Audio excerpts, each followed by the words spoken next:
Hello guys, how are you all? Welcome to my channel. So, today we are gonna see, what if Naruto gets experimented on by Orochimaru and Danzo, part 1. Subscribe if you enjoy the video. Let's start the story. One of Orochimaru's hidden labs, 1 month after the Kyuubi attack. In a dimly lit underground lab, two infamous figures, Shimura Danzo, a man known as Shinobi no Yami, and Orochimaru of the Sannin, were looking at the experiments contained in lab tubes.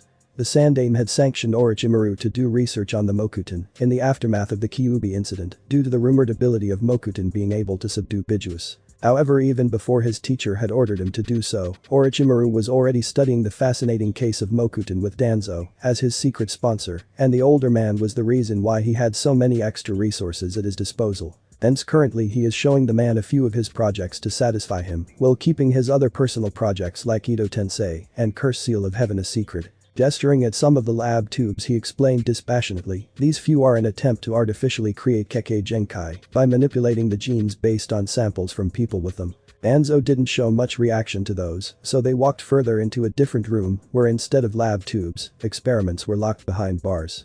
Many looked deformed and in agony except one. Upon spotting the pale yet pretty woman with long straight dark hair and dead eyes staring into blank space and heavily pregnant, Orochimaru's grin widened. This one might just pique Danzo's interest. Gesturing at her, Orochimaru explained, this one is my first successful attempt at breeding using alternative genetic samples of those already long deceased. The father is genetically Nidaime-sama. Raising his eyebrows, Danzo asked, Tobirama-sensei has no Kekkei Genkai unlike his brother, why him? Orochimaru grinned maniacally, ah yes indeed why. Part of it was because it's just such a shame that a brilliant man like him never left behind descendants. Just look at what Tsunade accomplished. More relevantly, our research regarding Mokuton isn't progressing as well as I hoped. I thought perhaps it has something more to do with Shadai-sama's bloodline. Although his descendants never inherited it, it's such a small sample size, as he only had one child. I used Nidaime-sama's cells as a test to create life, and this is the only case of success after many failures, but we'll have to observe the child as it grows to make sure everything works and refine this technique a bit more before using Shadai-sama's precious cells. Danzo looked at the woman and the mother. He asked. He was certain that Orochimaru would not choose a mundane woman for this purpose. Orochimaru gained even wider from Karigakure's bloodline purge. It is rather easy to find people from the clans who fled Karigakure if you know what you are looking for. This woman in particular is from the Yuki clan who possesses the Hyutin, a rather compatible Kekkei Genkai, in my opinion, to Nidaime's child. Danzo hummed and they both moved on examining the other experiments. To Danzo, while the unborn child was biologically his much respected teacher's, he did not feel anything beyond the belief that the child would serve well en route should it be anything like its father. The roots that support Konoha are forever shrouded in darkness, so Danzo did feel some pity that Konoha cannot openly boast about the descendant of a legend that would be bound to do great things. However, 6 years later with Orochimaru being found out and escaping, Danzo was more preoccupied with making sure Root cleared out the information about his involvement in Orochimaru's experiments, especially after Hiruzen had discontinued the research, citing that there were too many casualties, something Danzo thought was foolish. He had tried to convince his old teammate that some sacrifices needed to be made in order to produce results, but Hiruzen was not convinced.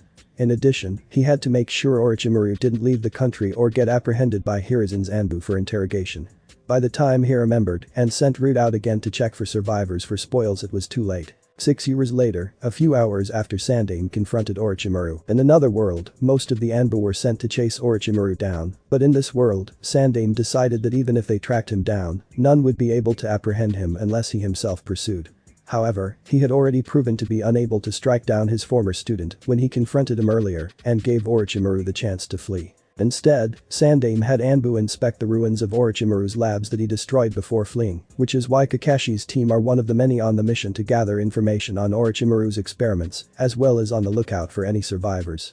So far it seemed like they could find neither, only dead bodies and rubble. Upon lifting up a particularly large piece of debris, Kakashi found a little girl who had signs of breathing. He immediately called for Horse, one of his subordinates skilled in, to stabilize the child. She was barely alive, he noted, and the only reason she survived for them to arrive with help was because the horribly disfigured dead man shielded her during the explosion. They transported the child to the hospital and notified the Hokage of a survivor. 2 days later, the child stirred awake from her hospital bed and immediately took in her surroundings. White beds, white walls, and 2 people. The old man, known as the Shinobi of Kami and more commonly as the third Hokage, smiled benignly at her. The other man with light blonde hair tied up in a ponytail was Yamanaka Inoichi, the leader of Konoha's analysis team, who also gave her a kind smile. "How are you doing, child?" Sandaime asked. The child tried to reply, but her voice croaked. Sandaime passed her a glass of water sitting by her table side, which she took gratefully, but, as she drank, she kept a speculative eye on the two. "Do you remember anything?" asked Sandaime gently. "The lab blew up." The child mumbled. The two men winced, so Inoichi tried a different approach. "What is your name, child?" "Koyama-san named me Shiina, but Orochimaru-sama called me Experiment 417. "Koyama-san? Who may that be?" asked Inoichi. "He lived in the same cell as me and taught me stuff. Is Koyama-san out too?" The child asked with hopeful eyes. Sandaime gaze saddened. Koyama Yoru was one of his missing Takebetsu and was the charred body Kakashi found shielding the child. "I'm sorry my dear, he didn't make it." "Oh." The child's face stilled and bit her trembling lips as she tried to hold back tears. It's okay, I'm used to it, people don't last long usually in the cells. I promised Koyama-san to not cry if he died." Inoichi's heart broke inside. From what little information they scavenged from the rubble, Shiina was the same age as his dear Ino-chan, yet she is already so used to death. His hand clenched, unforgivable, he thought. Suddenly Shiina tensed up. "Where's Orochimaru-sama?" Inoichi focused on that. "What is your relationship with Orochimaru?" he asked sharply. Despite feeling sympathetic towards the girl, he cannot deny the possibility that Orochimaru planted the girl in the village as a spy or that she is blindly loyal to him. The latter can change, but the former is a scary thought, therefore he must be sure. Shiina shudders, he shows up every now and then, rambles to himself. He feels weird and creepy in a way. Koyama-san said that what I felt was his chakra. I don't like him because of that. Koyama-san doesn't like him either. He said that he and the others in the lab became weird and left to die because of him, and that the girl paused for a second to remember the exact wording, that until the snake-faced bastard is finally discovered and drops dead via Sandaime, there's no way out. She finished quietly. Sandaime felt a bang of guilt inside. His shinobi had trusted in him that he would eventually figure out and sentence the culprit to death as per law, yet he had failed and let him escape because of his former pupil. He ignored that thought for the moment and focused on her words that she could feel Orochimaru's chakra. It seems that she has the potential to be a censor. All they knew was that she was the child of Tobirama-sensei genetically. They had found that shocking fact out when they initially thought that she was abducted by Orochimaru and tested her blood in hopes of finding a surviving relative in the village. Hiruzen was furious that his former pupil desecrated his sensei's grave in order to create her. Sandaime scrutinized the child. Her hair was straight, though unlike her biological father, perhaps from her mother or biological uncle, but she had the same coloring as his sensei. She was very pale though, mostly due to her lack of exposure to sunlight and a little malnourished according to the medic nin that checked over her, but it's nothing she can't recover from. As much as he was pained to admit it, his student did the village a service by creating her and accidentally leaving her behind. The offspring of a Hokage was definitely a boon to Konoha's strength in the future, especially after the depletion of their forces after the Kyuubi attack. "So would you say that you are loyal to Orochimaru?" Inoichi pressed on. The child, to her credit, looked disgusted and uncomfortable at that accusation. "No." She answered. "Koyama-san also said that if I ever get out somehow I should go find Sandaime-sama and let him know of the labs." "Where can I find Sandaime-sama?" she asked. A shinobi of Kami chucked. "I am the Sandaime child. Sandaime Hokage Sarutobi Hiruzen at your service." Shiina's eyes widened. "Your Sandaime-sama is Orochimaru finally gone then?" she asked hopefully. Sandaime closed his eyes and sighed softly. "I'm afraid not, he has escaped the fire country. In addition, you are the only survivor we have found. Orochimaru destroyed all his labs," he admitted resignedly. There was a moment of silence in the room before Shiina asked quietly, "So what's going to happen to me now?" Inoichi and Sandaime exchanged glances. Itachi nodded, indicating that he sensed no falsehood from the child. She really does dislike Orochimaru. Sandaime exhaled from his pipe, then replied, "Rest up and recover first. Once you can be safely discharged we will get somebody to teach you about the village and then integrate you with other children your age. It will be your choice to become a shinobi like Koyama-kun or stay a civilian. I don't know if I'll really choose shinobi life though, civilian life sounds boring," Shiina said. Sandaime smiled. "I look forward to your performance, then Shiina-chan." Inwardly he was relieved the child chose to become shinobi, despite how unsure she sounded. It would be such a waste if Tobirama-sensei's only legacy was not to become one. 3 days later. "You called for me, Hokage-sama?" asked Uchiha Itachi as he came into Sandaime's office in Anbu gear. The 11-year-old was recently promoted to Anbu, bringing pride and joy to his family. "Itachi-kun, you have a little brother, correct?" asked Sandaime. Itachi smiled like the doting brother he is. "Yes, Hokage-sama." Sasuke is 6 this year and will be entering the academy soon. I'm sure he would be a credit to his name and make you proud. Anyways, I wish for you to take on a mission concerning a child his age, Sandaime said. Exhaling from his pipe he continued, her name is Shiina, she is the only survivor we found in Orochimaru's lab bearing Mitarashi Anko, and she is 6 like Sasuke-kun. However, unlike Anko-chan, she was born in the labs and doesn't know anything outside of it. Hence, I want you to teach her the basics to integrate her into the village in the future whenever you are free. Of course, I would be decreasing some of your missions outside of the village so you don't overwork. Think of it as a short getting used to Anbu initiation period and spend more time with your family before you really become busy. Her background is something only the upper echelon knows of and it will stay this way. Anko-chan is already getting flack for being Orochimaru's former apprentice. I do not wish for that to happen to Shiina as well. Hokage-sama, Itachi answered. Safe house near the Anbu quarters. Itachi and Anbu assembles and with an armful of books spotted the young girl he recognized from the file Sandaime gave him. As he arrived at the safe house, the girl is housed temporarily. The girl noticed him and stared curiously until he gave a nod and introduced himself. Good afternoon, you can call me Weasel, I'll be your teacher from today on. 3 months later. How is Shiina doing these days, Itachi-kun? Asked Sandaime. She can read and write now, although she still struggles a little with kanji, but I believe that is normal given her age, as Sasuke is the same. She has also read through the other books I have given her and is well versed in their content, replied Itachi. Although he was assigned to be her teacher, he was still called away for Anbu missions regularly, so he brought books for the child to learn social norms from and later tested her on it. It was a good thing Shiina picked up reading and writing quickly, or Itachi wouldn't have known what to do with her when he's gone. And what is your assessment of her, Inoichi? Sandaime asked the other man in the room. She's sane and should be fine to be integrated, Hokage-sama. Due to her background we cannot entrust her to any clan, unfortunately. Do you too think she will do fine living on her own? It is my opinion that it is best to put her in an orphanage, Hokage-sama. That way she can interact and form bonds with other children her age, replied Inoichi. What do you think of Itachi-kun? I don't think she would fit in at the orphanage, Hokage-sama. She had never interacted with children her age and she can't relate to them, especially when she cannot tell them about her past. They might shun her, then all the progress might be for naught, said Itachi, thinking of his short childhood when dealing with normal children. I see you both have good points, acknowledged Sandaime. Itachi thought of something, but he hesitated, however the Hokage noticed it. Is there more you want to mention, Itachi-kun? Itachi slowly nodded. I think I have a solution. Oh?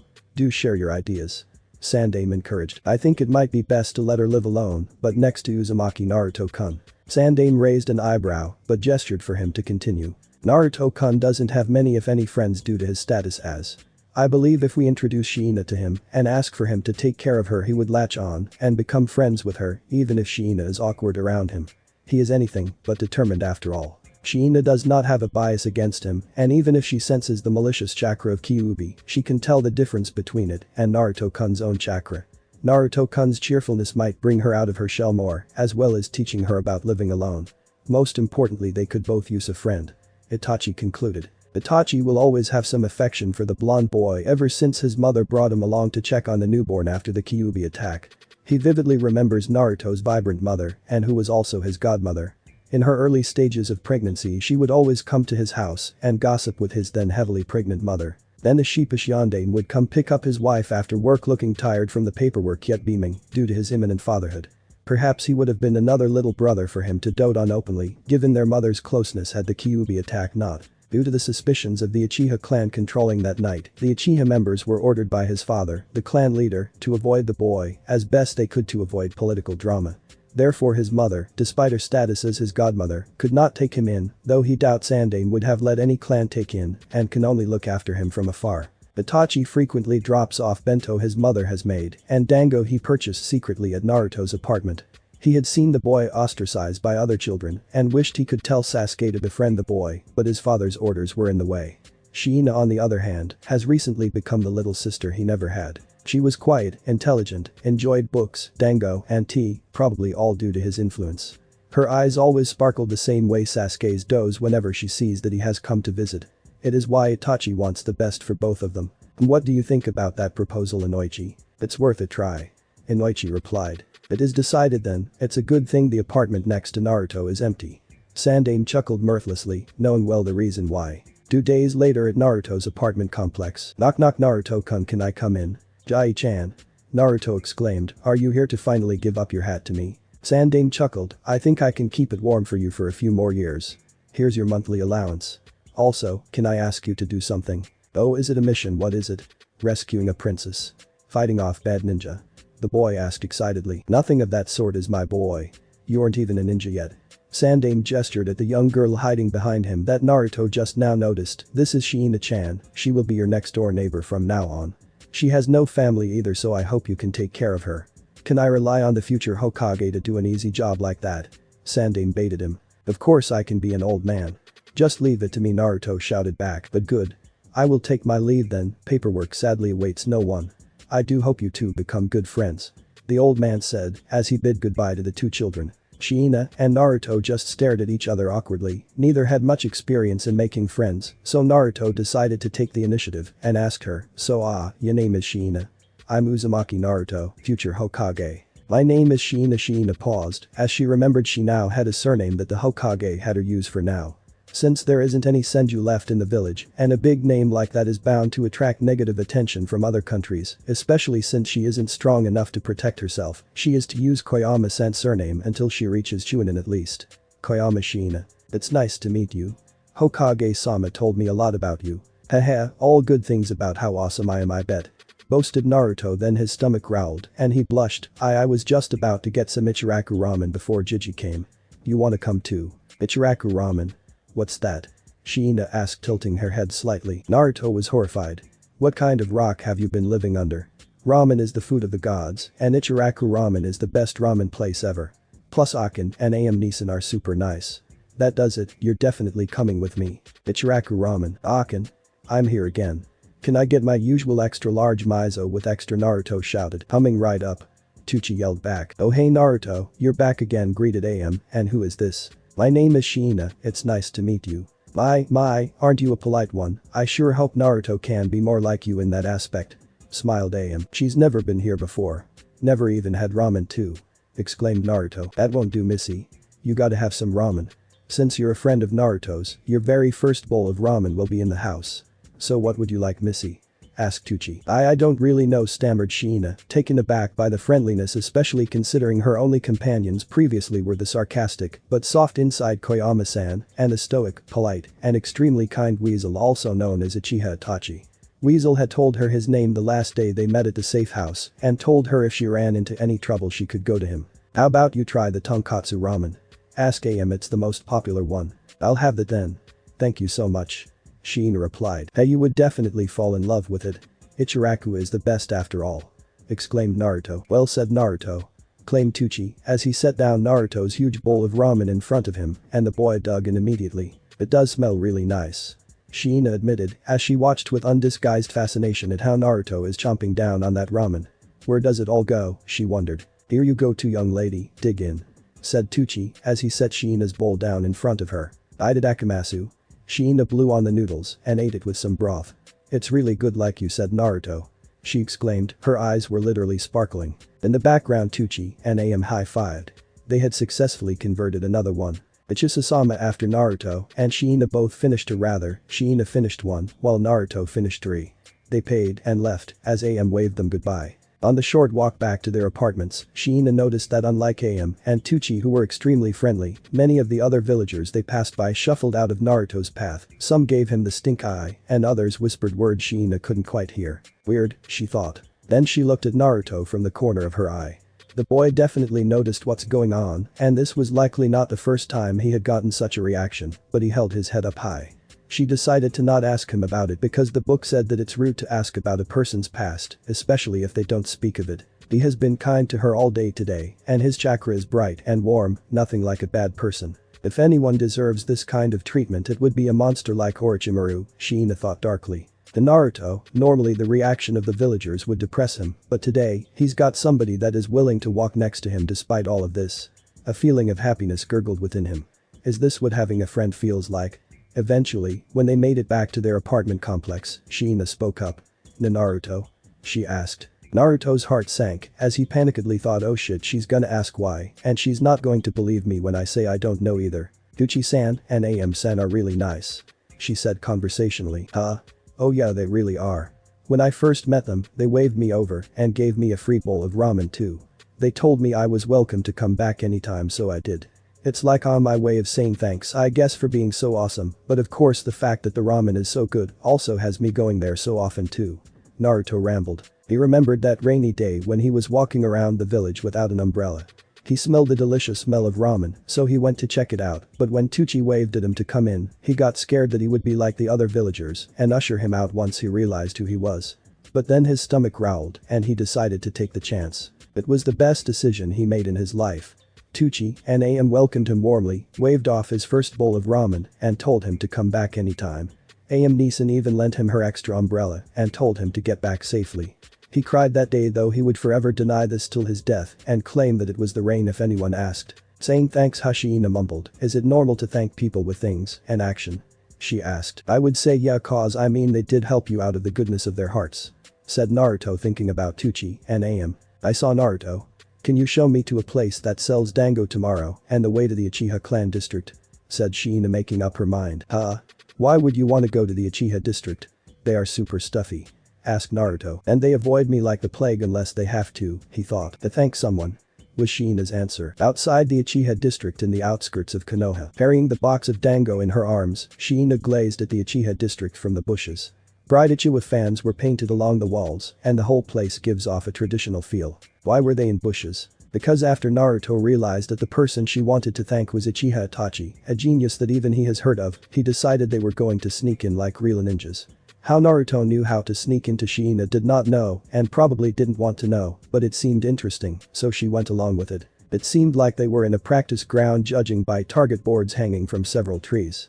Suddenly there were sounds, so Shiina and Naruto quickly ducked their heads back into the bushes. Nai-san, can you show me how to throw the shuriken at all those targets at once? A voice excitedly asked. Jill, Sasuke, Itachi promised to spend the day with you, didn't he? Another voice chided. The voice identified as Sasuke pouted. Nai-san is also so busy, that's why. Also, why are you here, Shisui-san? Don't you have other things to do? The other boy, revealed to be Shisui, faked a dramatic gasp and sob. I see you like Itachi a whole lot more than me, huh? I guess I won't bring you tomatoes next time. Nai-san is Nai-san, he's the best. You're just Shisui-san, Sasuke concluded wisely, then he thought for a second and continued, please don't stop bringing tomatoes though. Itachi chuckled softly in the background, glad to be spending time with his two favorite people. Alright, stop teasing Sasuke, Shisui. Watch closely. Itachi turned both hands, 8 appeared in his hands, then he jumped up, closed his eyes, and threw them. Each one hit a different target hanging from trees at different heights right in the middle. Sasuke and the two in the bushes' eyes sparkled. That was so cool. They all thought simultaneously. Can I try, Nai-san? Asked Sasuke excitedly, then he frowned. How do you turn your hands and appear suddenly? He asked as he inspected his hands. I think you're getting ahead of yourself, Chibi-suke, try throwing them first. If you make even half, I'll teach you myself.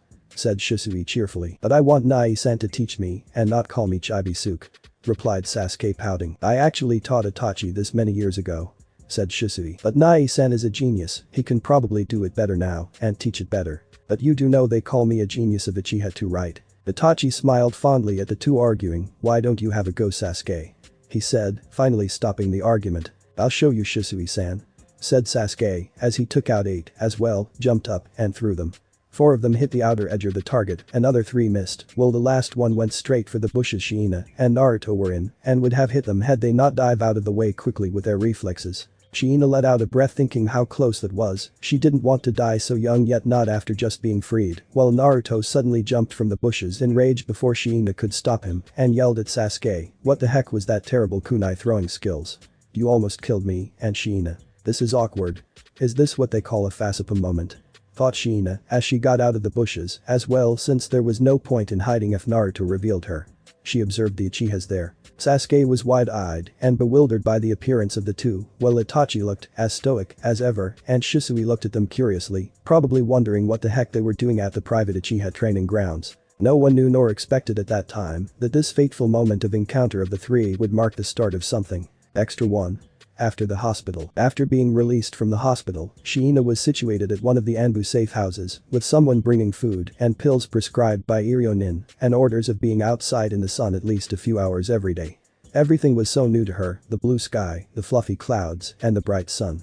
It was just like how Koyama-san described longingly to her. She soon met Weasel after bringing books and sometimes little snacks like her new favorite dessert dango. It was the most delicious thing she ever had. Every 2 weeks though, she had to meet a man named Yamanaka Inoichi to just talk. The first time they talked it's pretty pleasant since he was really nice and asked her about how she was adjusting. Today however, the second time they met to talk, the topic turned to Koyama Yoru and her mother. How would you describe your relationship with Koyama Yoru? Inoichi asked. He used to be in the neighboring cell for as long as I can remember, but after my Ka-sen died I got transferred to his cell. Koyama-sen said that Orochimaru was trying to make space to hold more people.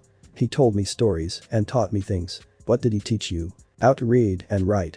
He also said that he taught me how to talk too, but I don't remember that long ago. He would trace the characters on the ground and tell me what is what. Did your mother not teach you? As far as I can remember, she barely talked to me if she could. I don't think she liked me very much. It was all Koyama-san. I saw Inoichi as he jotted down something which made Shiina tense up. Inoichi noticed and smiled gently. Don't be a nervous child, it's nothing. I'm just making some notes so I don't forget anything important. Now, you said Koyama-san told you stories, what kind? Like how he grew up in the orphanage, his genin team, then interesting missions he took and later, funny stories of his friends, the story of how Konoha was founded, the tales of the Hokages, the 3 shinobi wars, though he talked a lot about the third one cause he said he fought in that one, and the tales of some really strong shinobis like Tsunadeheim and the White Fang. There's probably some others that I can't think of right now. What was your favorite one? The story of the 4th Hokage. Koyama-san told me about how he single-handedly defeated an army of 1,000 Iwanin and how he defeated the Kyuubi. He sounds really strong and Koyama-san really admired him too. His tone when he talked about the 4th was different compared to the rest. Inoichi nodded along. It made sense Koyama Yoru admired the 4th, after all he was one of the men who were pressed and outnumbered when an army of 1,000 Iwanin attacked and witnessed firsthand how Minato defeated them all. Then he asked solemnly, how did you feel when you found out Koyama-san passed away? I promised him that I wouldn't cry if he dies too. Inoichi coaxed gently, crying is a normal coping mechanism when people feel sad. It's okay to let it out.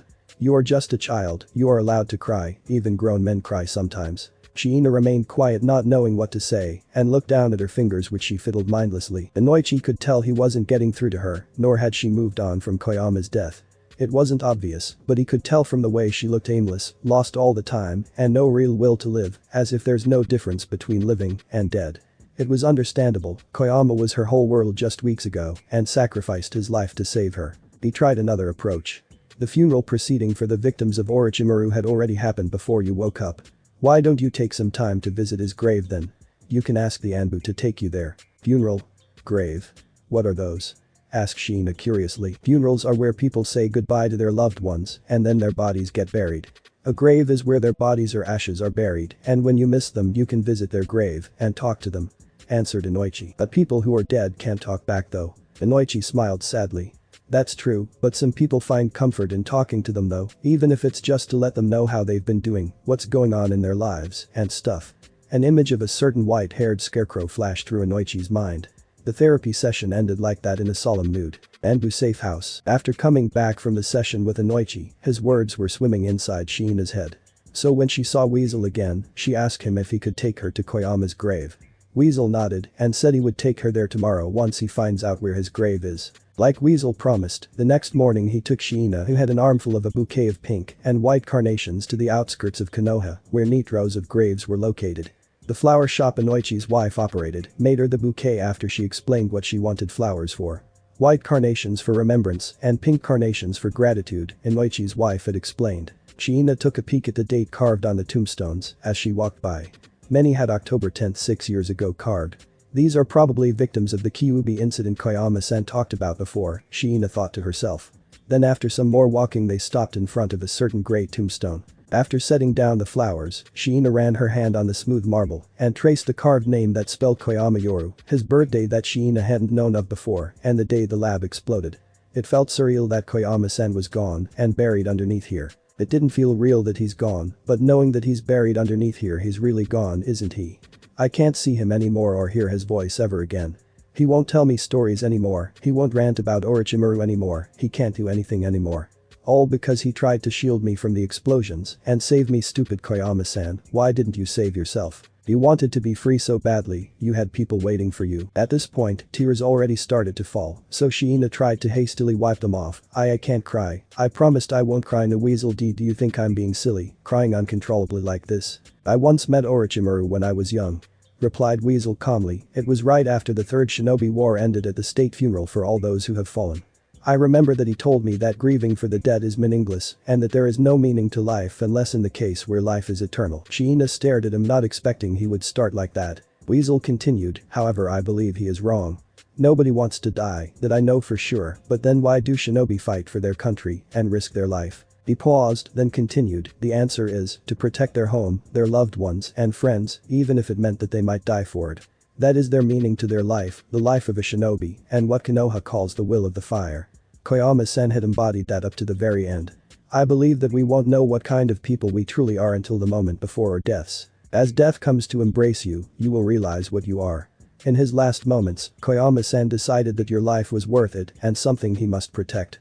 That is why he saved you, and we should respect his choice. Back to your question, I think it's normal to be grieving. From what you described previously, you both loved each other as family despite not being blood related. The fact that he gave his life for yours in that split second only goes to show that. Cry just this one time, grieve for him properly, remember both the good times and bad times you had together, then let his sacrifice sink in, value your life that he gave his for, and become someone he would always be proud of. Shiina started giggling despite the tears. Family, huh? I guess we really were like the books described family as. It would have been funny to see his face if I called him Tusan. It's a bit late, but Shiina smiled sadly at the grave, then bowed. Thank you for everything, Koyama-san. I promise I won't cry anymore. I'll live fully to my potential, I'll become a shinobi, learn a lot of cool things, and one day, I'll hunt Orochimaru down so he can't hurt anyone anymore. Shiina declared determinedly, but do let me come every now and then for now to talk to you some more before I can stand on my own. She whispered to the winds. Weasel smiled under his mask, it seemed like his charge would be okay in the end. 2 weeks later, Hokage's office. After finishing talking about some village business, Hokage remembered about Shiina, who should have just finished a session with Inoichi a few hours ago. How is young Shiina doing? He asked. Inoichi thought back to his session with the girl today, those red eyes that seemed so dull and lifeless last time they met were filled with life and determination now. He smiled and replied, she's much better now. I had her visit Koyama's grave and something must have happened in between. Now she's determined to become a shinobi and one day hunt Orochimaru down. That's good to hear then. Said Sandaime as he took a breath from his pipe. Really, I must thank Koyama for raising such a mentally healthy child despite the terrible conditions they were in. It really made my job easier. His file indicated that he grew up in an orphanage and even after he became a shinobi, whenever he had off time from missions he would go help out there, so perhaps that's why he's so good with kids. The stories he told her also made her subconsciously loyal to Konoha. Explained Inoichi. Sandaime exhaled, Konoha lost a good shinobi. He commented. Then he stood and turned to look out his window where he could see the whole village. The previous generation will cherish and protect the next generation until they are ready to take our spot and do the same. That is the will of fire that Sandaime believed in when the village was founded. This next generation, he smiled, I believe we can expect great things from them. Good afternoon Itachi-san. Greeted Shiina like the polite child she is and pretending she wasn't breaking the rules by being here at private Uchiha training grounds. Shiina-kun. Itachi greeted back by nodding, but that didn't distract him. What are you and Naruto-kun doing here at private Uchiha training grounds? Nai-san, you know these two? Asked Sasuke curiously. Itachi nodded but refused to say more and looked expectantly at Shiina and Naruto. She wanted to come here and thank you for some reason. I just tagged along. Answered Naruto sheepishly and didn't notice that Itachi had known his name despite them never meeting. Shiina quickly nodded and handed over the box of dango. Thank you for your help over the past few months Itachi-san. Itachi smiled as he accepted them. Thank you. Have you guys met my brother before? This is Sasuke, perhaps you guys can become friends. He introduced. He's the one with the terrible kunai throwing skills that almost killed me, and Shiina right? Asked Naruto, still not over the incident. Sasuke flushed, it was an accident. How was I supposed to know you two were in the bushes? I bet you can't throw that much better than me anyways. Ha! I bet you I can. Shouted Naruto back, rising to the challenge. Ignoring the two that were getting into a challenge, Shiina glanced at the other older boy curiously. Noticing that, Itachi introduced, this is a friend of mine, Uchiha Shisui. Yo. Greeted Shisui as Shiina nodded back politely, then they all redirected their attention to Naruto standing in the clearing Sasuke was before and tried the same maneuver. Only 3 had hit the outside of the target and the rest were completely missing. Sasuke smirked. Naruto flushed this time. I'm just having a bad day today, that's it. He insisted. You're just terrible, stop making excuses. Team, what did you say? You heard me, dope. Do you want to have a try? Shiina-chan asked Shisui, breaking up the fight he sensed was going to happen. Shiina blinked. I never threw a kunai before, I'll probably mess up. You should try, Shiina, encouraged Naruto. Sasuke nodded in agreement. Everyone has to start from somewhere, he said sagely. I'll try. Then Shiina took the hands of Itachi and positioned them in her hands like how she observed the others did and threw them. Not a single one hit, and it wasn't even by a small margin. It was silent for a moment as the wind blew and the trees fluttered. It's fine, Shiina, like Team said, everyone's got to start from somewhere, comforted Naruto. Everyone's got things they are good at and bad at, well, unless you're Nai-san, said Sasuke, mumbling the last part. Shiina pouted. I'll get better. One day, she vowed. Speaking of which, Sasuke-kun got half the targets, didn't he? So Shisui-san has to teach him the kunai trick, right? Can we watch too? She said, looking earnestly at Shisui, trying to shift the topic from her terrible kunai skills to something that seems more interesting. She knew she succeeded when both Naruto and Sasuke made voices of agreement and turned to look at Shisui. Yeah, it's fine. It's all for the future generation of Konoha after all. Shisui agreed cheerfully, and so he taught the children the trick while Itachi watched, occasionally offering tips. Uchiha practice ground, evening. It was sunset, and a few hours had passed since Shisui taught them the sleight of hand kunai trick, and while they got it down, they couldn't use it with the ease and dexterity of the 2 shinobi. It takes a lot more practice after you get it down, said Shisui. Anyways, keep practicing, my little minions. I'm ready to head home for dinner. Yikes. It's sunset already? Exclaimed Naruto. We lost track of time, said Sasuke. Nai-san, Kasan's making courage tonight, right? Itachi nodded, then he turned toward Naruto, who looked mildly envious that they had someone waiting for them at home, and Shiina, who looked confused and wondering what courage is. Would you two like to have dinner with us today? He asked. Are you sure it's fine? Asked Naruto tentatively. Chen. I sent a clone home to inform Kasan already. She knew that we could be expecting guests today, so she bought more food. I mean, is she okay with me being there for dinner? I know I'm not the most popular person in the village. Naruto trailed off, thinking about how unwelcomed he is in some restaurants in Konoha. It's fine, Naruto-kun, Ka-san would be happy to meet you, Itachi reassured calmly, though furious inside at the ignorant villagers. Naruto, don't let the opinions of other people get to you. They don't know you, so their opinions mean nothing. I could tell that you're a good kid just after a few minutes of knowing you, Shisui said to him, looking serious for once. For the first time in a while, Naruto was at a loss of words. We would be taking that offer then, Shiina said while smiling, encouraging at Naruto, who nodded hesitantly. Cool, said Sasuke, who didn't really understand what happened but understood that they were coming. It's been a while since we had guests other than Shisui-san over for dinner. Aki-san's courage is amazing. Nah, Itachi said to Shisui, staring at Itachi intently, trying to convey his thoughts through looks. Yes, Shisui? Asked Itachi, confused, clearly not getting the signal. Aren't you going to invite me too? Oh. Coughed. Shisui, would you like to come over for dinner? Itachi tried again. Heck yeah. Mikoto boss-san's courage is the best, cheered Shisui, fist pumping the air in happiness. And so, the group of 5 headed over to Sasuke and Itachi's house. Uchiha compound, clan head's house. Hidema. Ahama Shimashita. As the door opened and the 5 headed indoors, they carry Sasuke, Itachi. Oh, you brought the guests, and Shisui-kun, greeted Mikoto as her eyes wandered over to the guests and almost dropped the rag she had in hand from the surprise. Itachi only told her to expect 2 other guests other than Shisui. That sunshine blonde hair, those blue eyes, and that face, he looked so much like Minato-kun, thought Mikoto. Hi, Sasuke's mom. Ahama Shimashita. I'm Uzumaki Naruto, future Hokage. Naruto introduced himself nervously, despite the reassurance from Itachi previously. Mikoto couldn't help herself from giggling despite the pang of sadness in her heart. That attitude against the unknown, and that dream is all her best friend Kushina. Mikoto got a hold of herself before the kids could tell anything and smiled warmly at the boy. Welcome to our house, Naruto-kun. I do hope you are hungry. I made a lot of food today. Someone's got to help me finish them. You bet I'm hungry, grinned Naruto, the apprehension from before going away after his intuition told him that Mikoto really didn't have any bad will against him. And this is, asked Mikoto, as her eyes tore away unwillingly from the blind to the only girl in the group. How cute, squealed Mikoto internally after getting a good look at the child. Shoulder-length white hair, cheeks with baby fat, something Shiina got after following the diet by the Iryonin for 3 months, and big ruby red colored eyes that looked at her curiously. It was Mikoto's secret wish to have a daughter. She was so sure before Sasuke was born that he was a girl, but after getting another boy, though she loves both her children despite their gender no less, and not planning on having any more children, she had given up this dream, but that dream got reignited after seeing Shiina. My name is Koyama Shiina. Thank you for having us over Uchiha-sama. Greeted Shiina and bowed politely like the book said. Internally Mikoto was swinging at the two children, but externally she remained calm and gracious. Just call me Mikoto-Basan. Do come on in, just treat here like your own house. The bathroom is the second door to the right. Dinner will be ready in another 20 minutes.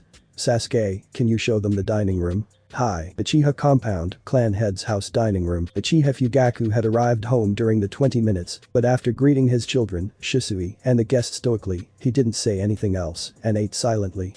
Naruto, Shiina and Sasuke told Mikoto about today's adventure, and like Sasuke assured, Mikoto's courage was delicious. After the first bite of the crispy on the outside, juicy on the inside, and perfectly seasoned chicken, Naruto exclaimed, "Wow, it's almost as good as ramen." Which made Mikoto giggle and feel a little nostalgic. She came up with this recipe together with Kushina, who said the same exact thing after trying it the first time. "I'm glad you like Naruto-kun, a good friend of mine, and I came up with this recipe together." It made Itachi and Fugaku look at her in alarm. Their friend must be really good at cooking too. "This tastes kind of familiar though, like these mysterious bento that I sometimes get," said Naruto taking more courage. She said to Mikoto, smiling sadly, "Do you like those bentos?" She asked tentatively, hoping Naruto didn't notice why she's asking about it. "Yup. They're delicious. I usually don't get to eat that good since I live alone. I usually have cup ramen when I don't get the mystery bento, since I can't afford to eat at Ichiraku all the time with the allowance I have and how much I eat," said Naruto, completely not realizing why Mikoto is asking. "I see. What about you, Shiina-chan? Are your parents okay with you eating here and being out so late?" Mikoto asked. "I don't have parents either," said Shiina nonchalantly while savoring the chicken. "I just started living alone yesterday, right next to Naruto actually." It took only a split second for Mikoto to make a decision. "Well, in that case the two of you simply must come over more. For dinner or anything. You two are welcome anytime." She insisted despite the wide-eyed look everyone was giving her, especially her husband who choked mid-bite. Dinner ended afterwards with nothing else special happening. Uchiha compound, clan head's house dining room late night. After Shisui, Shiina and Naruto headed home after dinner and Sasuke had gone off to bed, Mikoto, Fugaku and Itachi sat at the dining table with tea in front of them in silence. "Mikoto, how could you?"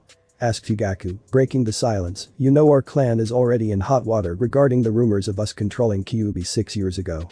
If we have the Kyuubi coming to our compound frequently, do you know how bad the rumors would get? His name is Uzumaki Naruto." Mikoto insisted, "We've been avoiding him for 6 years already and the rumors haven't died down at all. This approach simply isn't working, Fugaku. I finally met him after so long, even if he only knows of me as Sasuke and Itachi's mother and never as his godmother. I can only look at him from afar and make him bentos without showing my face. He should have grown up with us. He's Kushina and Minato's only legacy yet failed my duties as a godmother." Mikoto ran off, finally losing control of her turbulent emotions she felt after finally seeing Naruto today. "But the clan," Fugaku said, trailing off, helpless when seeing his wife feeling distraught. "Otu-san, if I may say something." "What is it, Itachi?" asked Fugaku, turning toward his genius eldest child. "As Ka-san had said, avoiding Naruto-kun hasn't resolved any of the rumors surrounding our clan after so long. I think we should allow him to come. Naruto-kun has Anbu following him to protect him up till he enters the academy, who will report back to the Hokage. Which means if he comes to our compound by his own free will, it would be approved by Hokage-sama. In a way it would be like Hokage-sama's way of entrusting Naruto to us and trusting in us to not do anything to him despite the rumors, or so we can convince everyone of that. Perhaps this can resolve the rumors if we are seen not doing anything despite having Naruto come over all the time." Analyze Itachi. Fugaku sighed. He knows himself that both are speaking the truth about how avoiding the boy hasn't resolved anything, something that frustrates him to no end. Perhaps, as Itachi said, having the boy over might solve the problems instead. "Fine, I'll let the clan know then." Then he paused for a second. "What about the girl? Why is she living alone like Uzumaki and not in an orphanage?" Having the same question, Mikoto turned toward her son, who seemed familiar with the girl from how he acted at the dinner table. "She is the lone survivor from Orochimaru's labs other than Mitarashi-san," admitted to Itachi.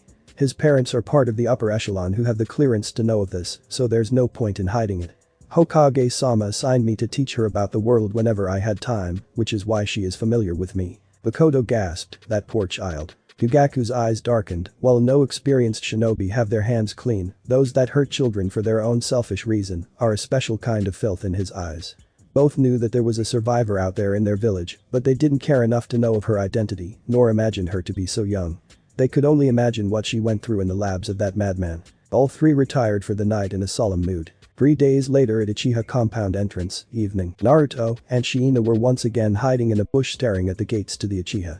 They didn't take on Makoto's offer because normally when people offer that, they are just being polite and don't really actually mean it, or so Shiina's books and Naruto's common sense said. However, after being spoiled with Makoto's home cooking and going back to 3 days straight of cup ramen for dinner, both started to crave Makoto's food, which is why the two are currently in front of the gates, observing and wondering if they should go in or not, because it is a little shameless to smooch dinner off someone else, especially when you just met them, Naruto explained to Shiina when she asked why they were in the bushes again. A voice behind them made the decision for them though. "What are you two hiding in the bushes for again?" asked Sasuke, who saw them after coming home from the library and creeped upon them. Shiina and Naruto jumped. Hey Sasuke. Fancy seeing you here. Greeted Naruto sheepishly. "This is my clan compound," said Sasuke, raising an eyebrow. Defeated, Shiina sighed. "We were thinking about having dinner with you guys again. It was really good, but it's kind of shameless to just come, especially when we don't really know you guys that well, or at least that's what the books and Naruto said Shiina, frowning a bit at that last part. "What kind of books are you even reading?" asked Sasuke. "Social interactions and the common courtesies, the do, don'ts, and hidden meanings and messages," Shiina answered promptly. Not expecting an actual answer, Sasuke raised an eyebrow again. "Why are you reading something like that? Actually, I don't want to know." He concluded wisely, "It's fine if you guys want to eat at my house, we are kind of friends after learning Shisui-san's trick together that day. Plus Ka-san said you guys can come over anytime." "Really great. Thanks Sasuke, you're surprisingly a nice guy." "What did you mean by that?" And so, Naruto and Shiina followed Sasuke back to his house. Makoto was pleasantly surprised by the two guests and was glad she went grocery shopping this morning, so they had enough to feed the 2 extra guests. This time she made some seared salmon, miso soup, and rice. Fugaku once again was present and ate silently. Itachi and Shisui were both away on missions. After taking a bite of the perfectly seared and seasoned salmon, Naruto once again proclaimed it almost as good as ramen. Perplexed, Sasuke asked him, "Why do you compare everything to ramen?" "Because ramen is the food of the gods," insisted Naruto, with Makoto and Shiina giggling in the background. "HN? Is that so? I never had it before, so I guess I wouldn't know." Naruto gasped in horror. "Never had ramen, you two, this must be fixed. You, me, and Shiina are meeting at Ichiraku for lunch tomorrow." Shiina never had it before either, but after she tried it she loves it now too. Sasuke looked doubtful and glanced at Shiina, who nodded in confirmation. "Fine, I'll go," said Sasuke. "The 3 of you, be sure to save some appetite for dinner. We are having tempura tomorrow night," said Makoto, happy that they are getting along. The next day, Ichiraku ramen, early afternoon. "Yo Sasuke," greeted Naruto as Sasuke arrived. "HN? Is this the store you always rave about?" asked Sasuke as he observed the small stall. The aroma coming from the small stand did smell good, he admitted. "Let's go order then," said Shiina as the 3 walked into the stand and handed Sasuke a menu. "Hey Naruto. Greetings Tucci, you brought a new friend again?" "Yup. This is Sasuke, he never had ramen either." "Well, I'm sure you like it once you try it, like Shiina-chan here," said AM. "Now what would you guys like this time?" "I'll have my regular extra large miso with extra. I'd like to have the tonkatsu ramen again please." Sasuke examined the menu while the 2 ordered, and one particular ramen caught his eye. "I would like tomato broth ramen." "Alrighty. 1 extra large miso with extra, 1 tonkatsu, and 1 tomato coming right up," Tucci shouted back, confirming their order. The children talked as they waited. "Is Itachi-san and Shisui-san still on a mission?" asked Shiina. "They weren't at dinner yesterday." "I don't know about Shisui-san, but Nai-san isn't due back for another 2 days, though," answered Sasuke. Hey, how old is your brother?" asked Naruto, curious. "He's 11, 5 years older than me." "I thought he's much older than us." "Wait, don't you normally graduate at 12? Nai-san is super strong, he graduated at 7 years old. He's what people call a genius, right?" asked Shiina. "Yup. The whole clan is super proud of him," said Sasuke, full of admiration for his brother. "Again," said Tucci as he set down 3 hot bowls of ramen. "Itadakimasu," 3 voices rang out. 11 minus 5 so you're 6'2" Sasuke. "When's your birthday?" asked Naruto mid-bite. "HN? July 23. said Sasuke as he took a bite of the noodles soaked in broth. It was good, like Naruto said, especially the deep taste of his favorite food, tomatoes, coming from the broth. "Why is everyone older than me? Mine's on October 10th. wailed Naruto. You're older than me at least. Shiina pointed out, my birthday is on December 2nd. Yas. Finally found someone younger than me, exclaimed Naruto. Shiina and Sasuke finished their one bowl, while Naruto finished two. He had 3 last time we came here, he's probably saving space for Mikoto boss and tempura tonight. Whispered Shiina to Sasuke as he stared fascinated at the sight of Naruto gobbling down ramen into what must be a bottomless hole because one bowl of ramen was a lot and Naruto had 2 extra large ones. After finishing and paying, they decided to walk back to the Uchiha compound. It was good, wasn't it? Asked Naruto smugly. Bei-chen.